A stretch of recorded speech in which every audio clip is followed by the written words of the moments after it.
Tu es bon, lelo ezali bongo mokolo na dimanche, le 28 janvier 2024, to kumisaka nzambe, to pesaka nzambe merci na kobatela biso na oyo nyonso asalaki na poso euti kosila. Tozali bongo kobanda poso na sika, yango tokumisi nzambe. Bandeko, émission na biso zela kokata te, po na yo ezali mbala liboso na kosenga na yo ndeko. Merci na oyo osali po na kolanda biso, pe ko permettre lisusu kosenga yo ya mbala mibale ete o s'abonner, o partager, pe o aimer lisusu. Soki pe makanisi ezali, okoki kotia pe lisusu makanisi na yo. Merci po na bandeko nyonso bazali déjà abonné, nzambe nanga apambola bino.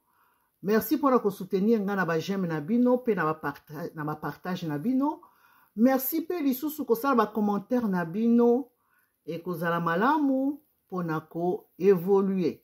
Et en plus de cela, soki yo ofingi et ko booster lisusu ngai et ko encourager lisusu ngai ko sala lisusu ba émission na biso, ko continuer penza ko sala ba émission na biso. Parce que tango ozali kofinga nazali komona ki ozali na besoin na ngai kaka.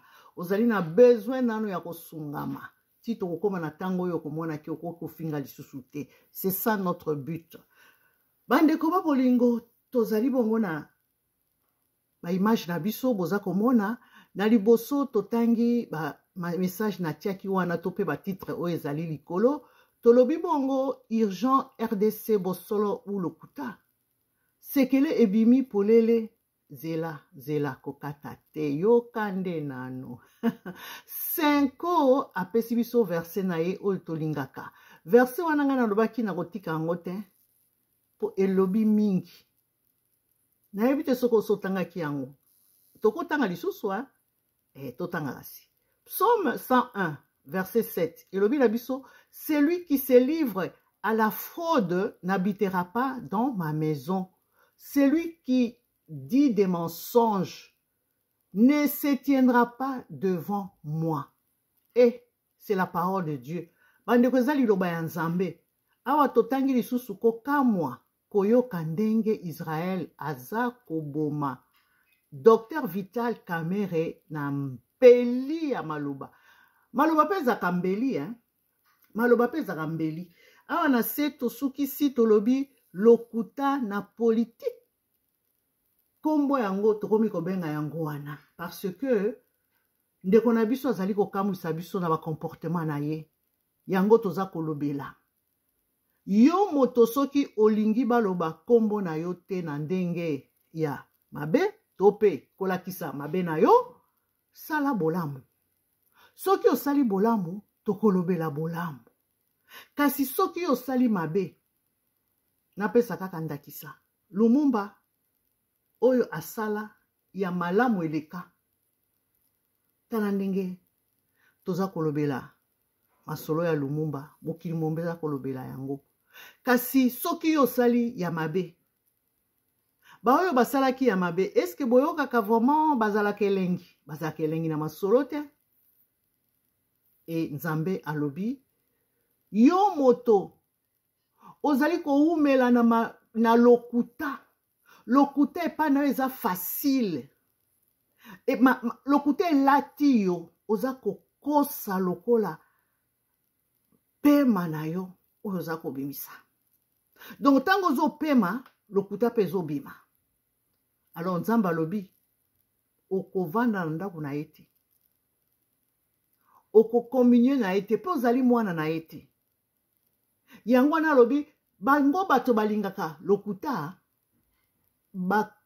ata babondeli ye nzambe nzambe akoyoka bango te lolenge nzambe alobi il se tiendra pas devant moi, c'est-à-dire que bakobondela ngai nzambe te topusanaka liboso na nzambe ntango toza kobondela na losambo nde topusanaka liboso na nzambe sikoyo yo lobi oza mwana na nzambe yo lobi osambelaka yo lobi olati sutani yo lobi toyemba nde plus blanc que neige totomboli maboko likolo nzoka nde na kati na barobe na yo wana makambo mabe evandi makambo mabe ebombani nzambe alobi oza hypocrite nzambe alingaka bahypocrite te yango wana ye alobi bosolo na politike c'est-à-dire que na politike nde lokuta ezalaka yango ya ye ke alobela biso na ndenge moko ya kati na ndenge moko ya kati yango biso tososoli ke ezali nde lokuta na politike bandeko na nga bato mingi baza kolela baninga na ye baza kolela na makambo oyo aza kosala ndeko toye koyebisa yo ke bongo te ya ça ne va pas ndeko na ngai mbongo na makila mbongo na kofunda na kafundanaka ezali malamu te nzambe alobi atolati sutani wana na kati kuna ya ebi oyo ebombani cela veut dire que na motema nzambe azotanga yango bakomplot baplan bareunion ya molili tala makambo asalaki biso agangi awa boye bakoboma bato reunion esalamaki na sepase kuna nzoka ezalaki nango lokuta bato bakufi wapi ye moko ayebi pourquoi asalaki makambo ya lolenge wana nzambe nde akotuna ye bandeko pourquoi na ye lelo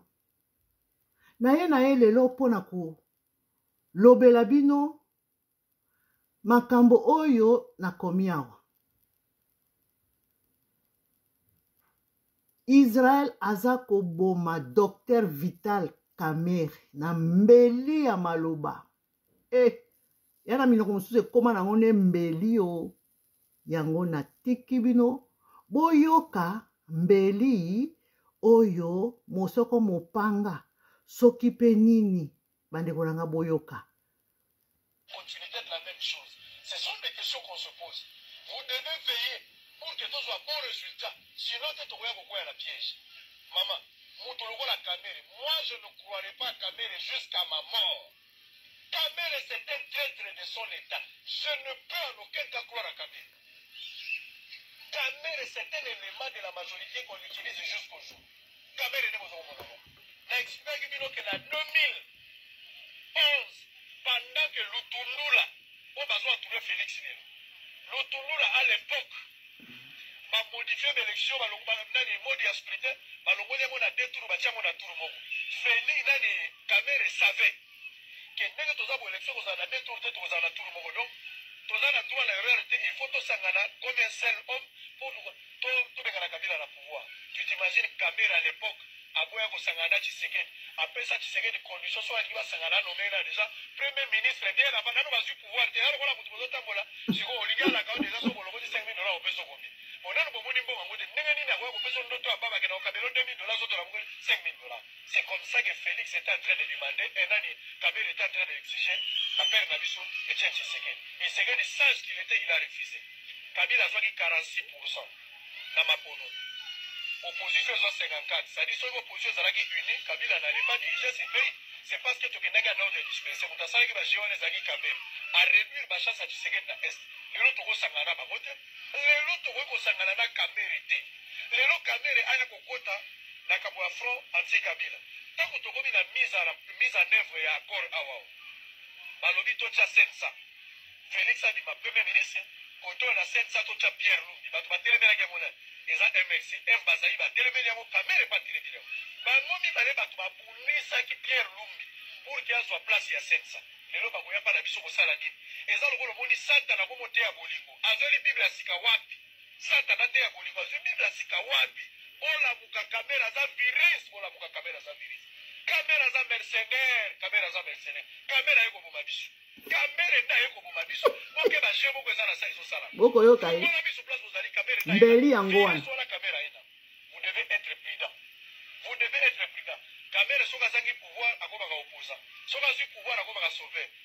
akendaki na Kanchach mpona kosauve Congo tosuki wapi Kabera akendaki na Sengo mpo asauve Congo tosuki wapi Kabera aza moto ya baintere soki adiki baintere na ye eza rassure akochange discours lelo tosuki wapi toboyaki Kamere Kabera alobaki Kabila kotambola likolo ya bibembe na biso Kamere alobaki soki Kabila asali eza mawa somo calendrier électoral bibi te bakotambola likolo ya bibembe na biso Kabera achangeaki langage Kamelewa ye na ngambo na biso bokeba bozobokola nkosi diaspora bolamuka bapekolo balamuka tokomi na danger du fait que Kabera ye babazaïba wana tokondima bango te tous ils sont dans le même sac bazwaka jeu ya majorité les bazaïba ils jouent le jeu de la majorité bayebi eloko baza kosala donc nazo s'inscrire en faux bato akobundana bango eza bafranc dioko baza na prison bato akobundana bango eza bamuyambo baza na kati ya prison bango wana nde bayebi makambo wana toza koloba sikao muyambo alobaki jour Kabera koya na rassemblement nga na longwe pourquoi Félix azobosana mémoire bakombata ebele batikala bilongi ya kokatana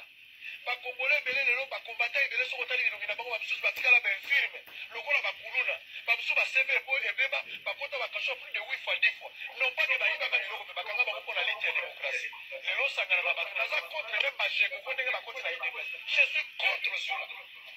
je suis contre cela bazokotela bino bainfiltre esange bofungola miso parti oyo ya UDPS eza parti ya Félix c'est eza parti ya peuple la force de l'UDPS c'est d'abord le peuple ce n'est pas le dirigeant c'est d'abord le peuple on n'a rien à voir avec nos dirigeants mais c'est d'abord le peuple c'est ce qui nous importe parce qu'il faut pas fungola miso donc front anti Kabila bokobundana Kabila na kati ya kana ye bolobi bozobundisa Kabila mais moto aza pembeni aza déjà Kabila l'adversaire a compris lorsque vous êtes fort il ne peut pas vous attaquer il doit vous contourner il nous a contourné envoyer Kabila dans notre temps c'est de nous contourner peuple va fungola miso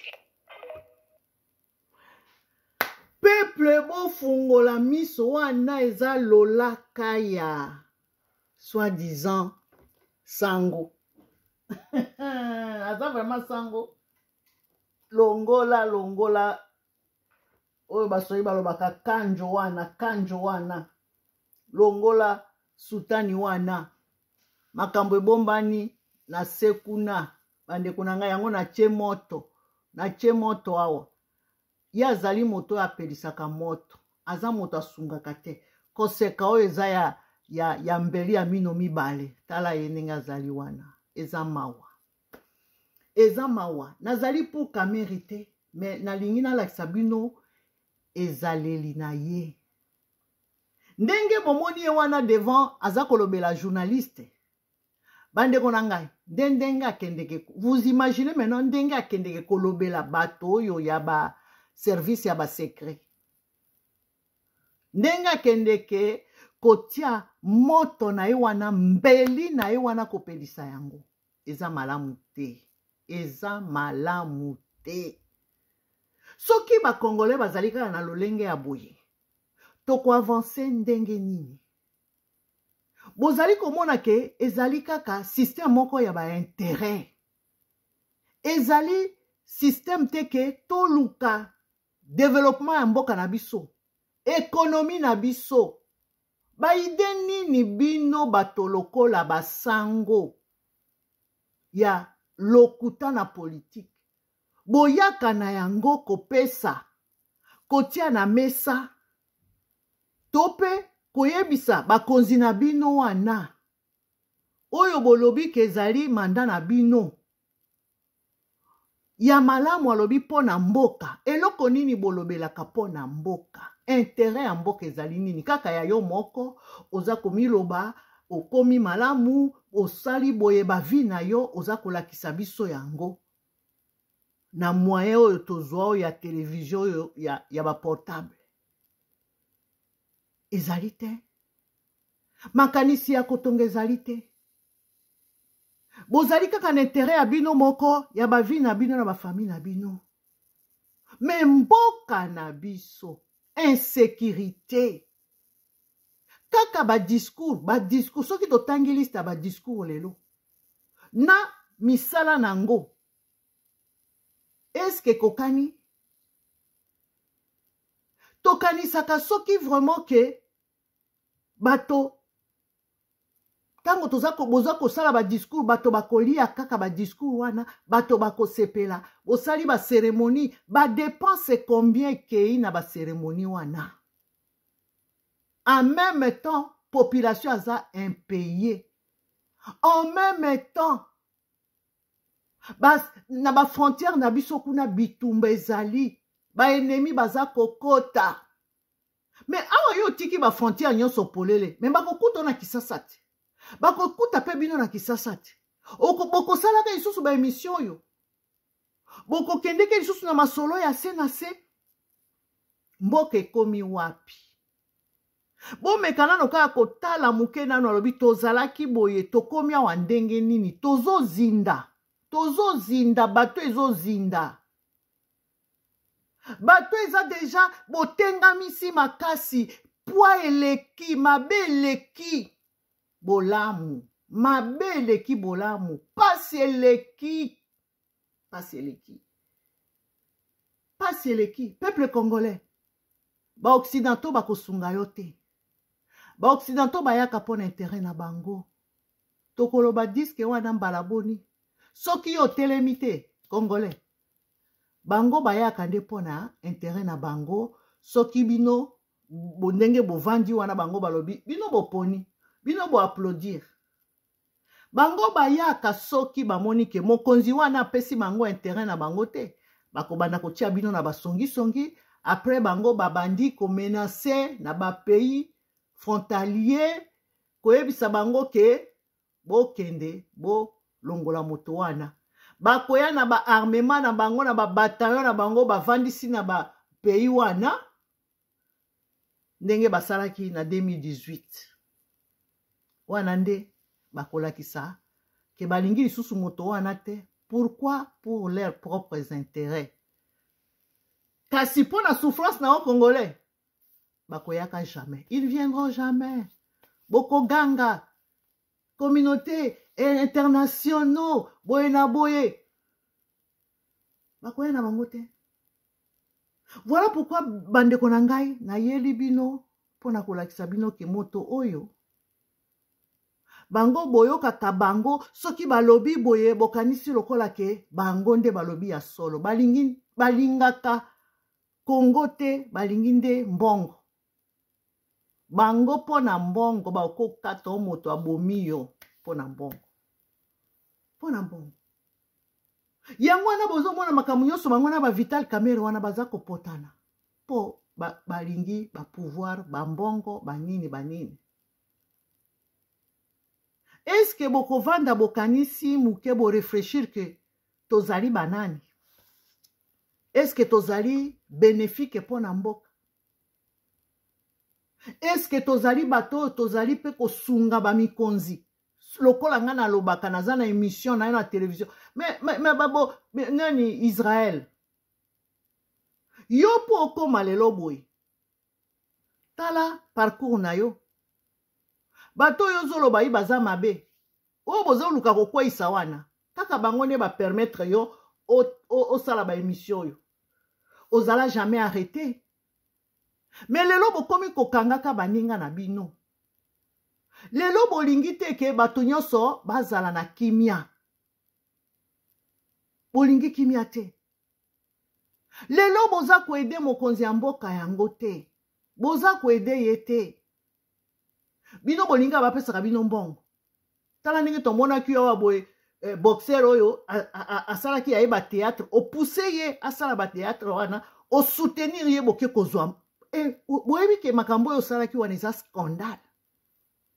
Na ba pays occidentaux jamais bapesaka moto mbongo boye ba mota ya ndenge wana elekaka nde na ba compte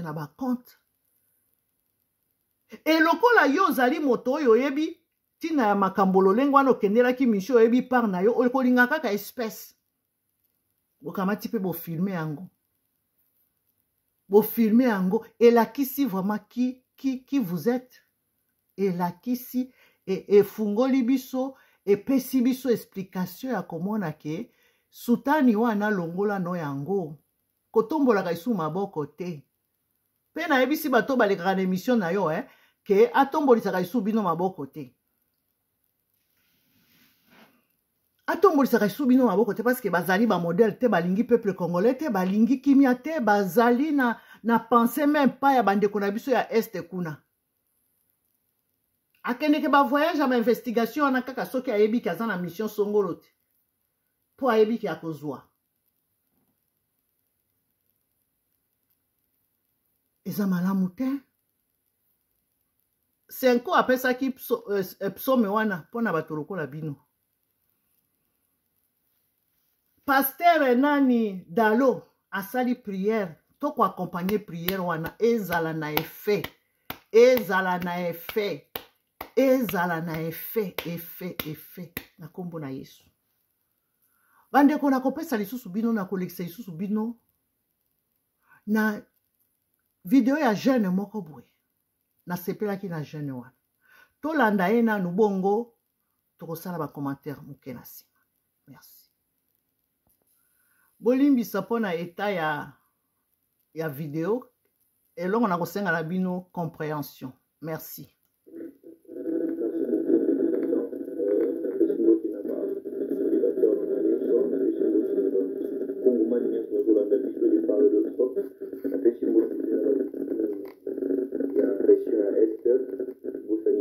Alors, de bon temps, oui, question posée, temps normal, on va répondre dans côté, mais bon, parce que l'actualité oblige, on va répondre. Mais normalement, on a remarqué que les Congolais, tout à la maladie facilement, ou tout béni amnésie. Tout le monde s'en a facilement, parce qu'on oublie facilement, on s'accroche aux événements qui arrivent, parce que nous, on n'a pas des objectifs. Excusez-moi d'être un peu dur avec mon peuple. Tombé Salisolo et à Vital Caméré, Union sacrée, tout ça, j'en passe, mais il va pour légitimer élection.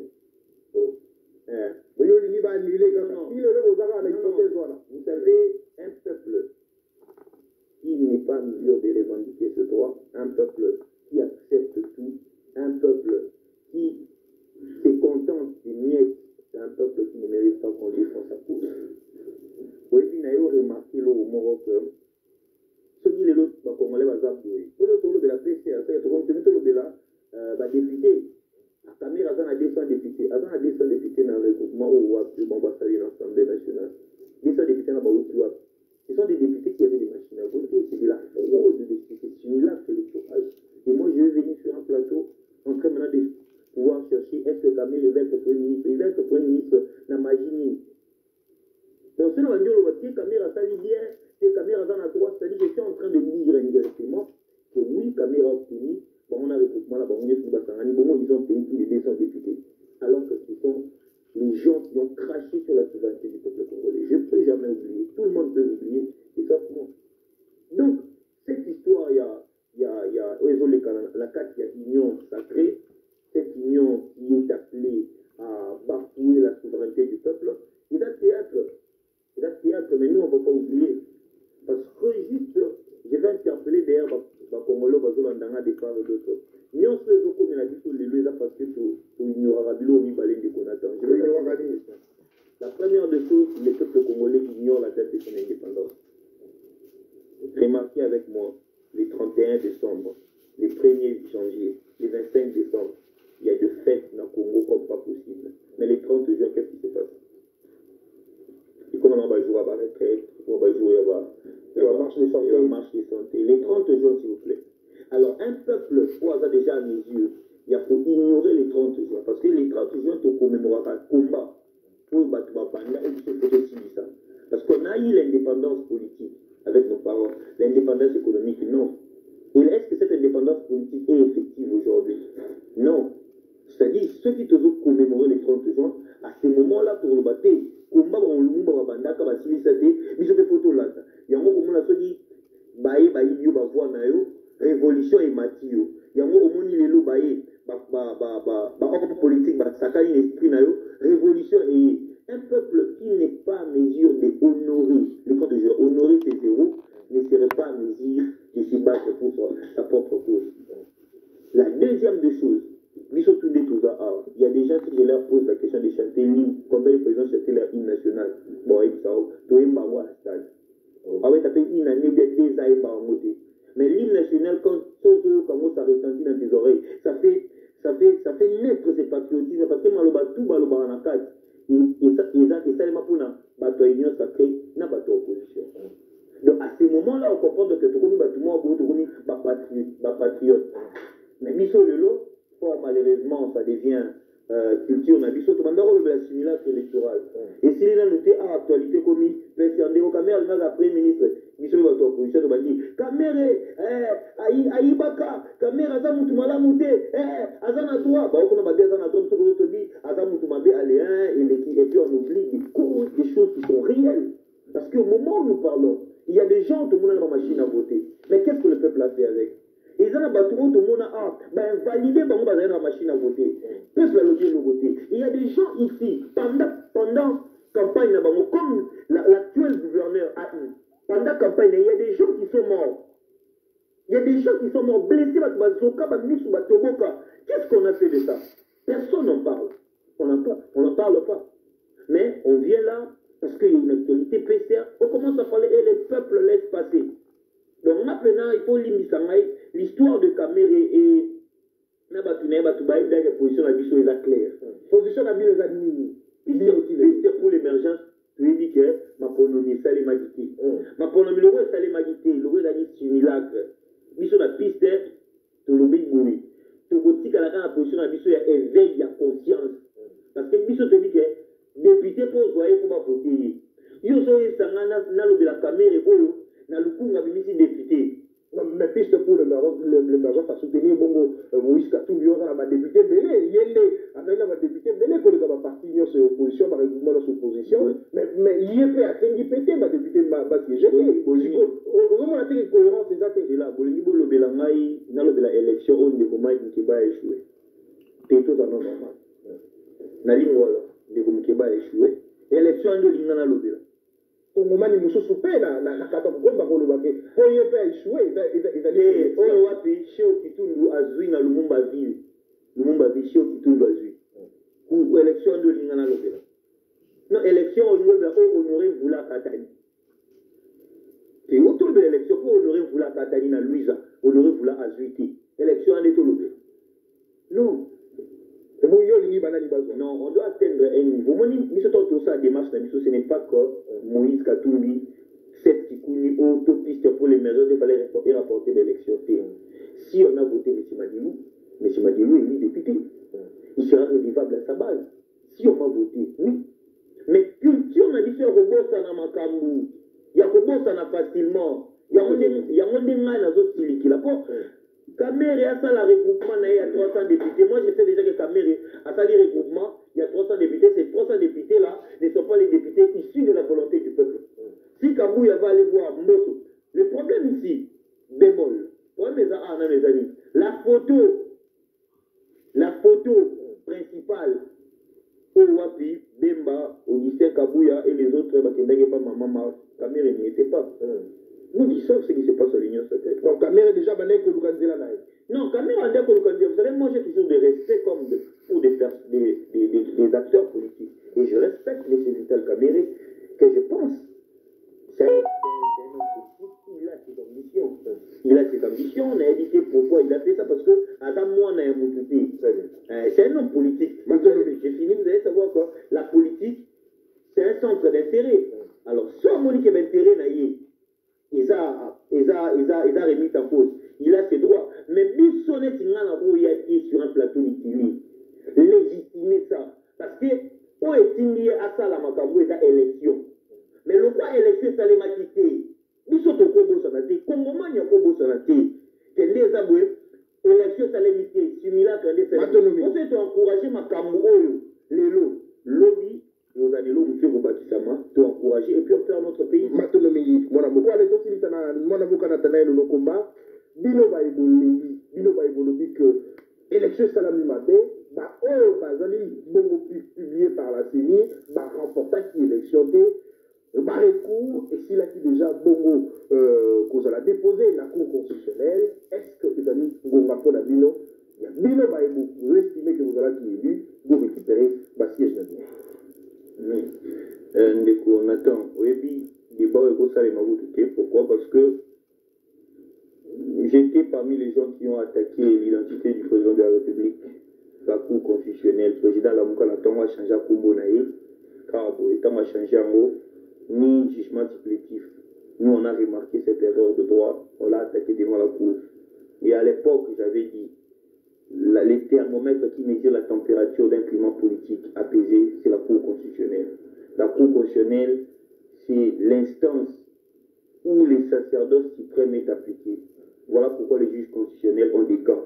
Dans le Baron, ils ont des gants, c'est parce qu'ils doivent être neutres, ne pas suivre la Constitution. Dieu donné comme l'État pour valider. Comme c'est les jours où je vous dirais que la Cour constitutionnelle n'est pas une Cour constitutionnelle, mais c'est une Cour partisane. Alors, pour une Cour constitutionnelle, non, le bilan est. T'inquiète, Dabilo l'a rappelé dans l'irrécevable. Non, c'est parce que, mais parce que même les présidents de la Cour ne maîtrisent même pas les BABA, ou ne maîtrisent même pas la justice constitutionnelle. Donc, je ne peux même pas me permettre le droit de parler sur cette Cour qui autrefois pouvait redorer son image avec Dieudonné Kalouba, mais bon.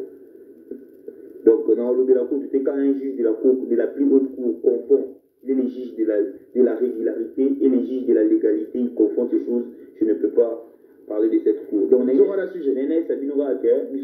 Cour constitutionnelle, c'est pour nous, parce que, la Cour constitutionnelle, sur les cours constitutionnels, ils sont indépendants. Pendant que la Cour constitutionnelle, ils sont indépendants, ils ont pour partisans, n'a aucune idée. Deuxième des choses, des cours au libéré à l'Obin, des cours Platini, les gens qui n'ont jamais voulu de la jeunesse, ils n'ont jamais voulu que la jeunesse puisse prendre leur place. Mais ces gens-là, ce sont les gens de l'Union sacrée. Et là, on a compris la jeune, ils sont très naïfs plutôt. Parce que, quand on a la génération 1960, mais c'était des jeunes. Nous avons quel âge? Nous avons un âge nini. Alia Kanini, Kassavubu, ils avaient quel âge? Les Mobutu, ils avaient quel âge? Ils avaient un âge nini. Ni Sobanda ou Lia Nini. Ni Twitter, ni Facebook, ni la télévision, ni le débat politique, la télé. Mais comment ils ont su changer les choses? Les jeunes aujourd'hui très naïfs. Ces acteurs politiques nous manipulent, nous malmènent. Les jeunes travaillent dans des partis politiques pour qu'on va nommer Banana Bango. Et les gens acceptent. Aujourd'hui, je vois Chris Moukendi plairait. À sa place, va nommer Bati. Mais on ne va pas nommer pourquoi? Parce que Bachel va commis sa parti politique, entreprise, il y a un président parti politique, c'est lui qui te paye les transports, c'est lui qui te paye la voiture, c'est lui qui te donne à manger, il a fait ça pour argent de poche. C'est lui qui fait tout pour contribuer dans les partis politiques. Bango, Kaka, Yemo, Kaka, comme entreprise dans Bango. Mais il ne va pas nommer ses enfants pourquoi? Et les jeunes sont en train de regarder, en train d'applaudir. Mais on est très naïfs. On est très... Donc, les grands-pères vont diriger à Papa Nabiso. Papa Nabango va diriger Biso. Banana Bango va diriger Banana Nabiso. Qu'est-ce que Mobutu a fait? J'ai envie de rentrer dans le temps, voir le monde dire, Papa, yo salakani pour sa jeunesse. Pour Biso de Okokati. Et la deuxième des choses, alors nous sommes dans un état de droit. Le respect des textes, Marabonté, le respect des textes. Il faut comprendre, il y a une nuance entre un état de droit et un état légal. Un état légal, c'est un état où on respecte les textes. Mais tout texte n'est pas le texte à respecter. Tout texte ne respecte pas les droits et libertés. Il y a un texte, la